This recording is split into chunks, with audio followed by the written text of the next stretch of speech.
கருணையும் காதலையும் போட்டு குழப்பறீங்க. உங்க மேல காமிக்கிறது கருணை, ஸ்ரீகாந்த் மேல இருக்கிறது காதல். ஸ்ரீகாந்த் வர்றதுக்கு ஒரு சான்ஸ் இருக்கு. நிஜமாவா? என் ஸ்ரீகாவை பார்த்தாதான் எனக்கு சந்தோஷம். அதுக்கு நான் என்ன செய்ய முடியும்? அவளோட ஒவ்வொரு அசைவிலையும் அவன் தானே இருக்கான். ஏன் உனக்கு ஒன்றும் ஆகாது.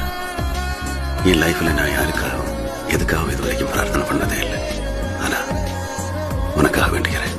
அவரே என்ன பாத்துக்கிட்டாரு. ஆமா, இப்ப நான் காதலிச்சிட்டு இருக்கேன். அவருக்கு இது தெரியாது. எல்லாம் இந்த அழகு இளமை இருக்கிற வரைக்கும் தான். அதுக்கப்புறம் திரும்பி பார்க்க ஆள் இருக்காது. நீங்க இருப்பீங்க. கருணையும் காதலையும் போட்டு குழப்பாது. தெளிவா இருக்கேன். தினமும் நான் சண்டை போடுவேன், வெறுப்பேத்துவேன், கோவப்படுவேன். ஆனாலும் நான் சந்தோஷமா இருப்பேன். என்கிட்ட என்ன இருக்கு? ஆனா எனக்கு நீங்க தான் வேணும்.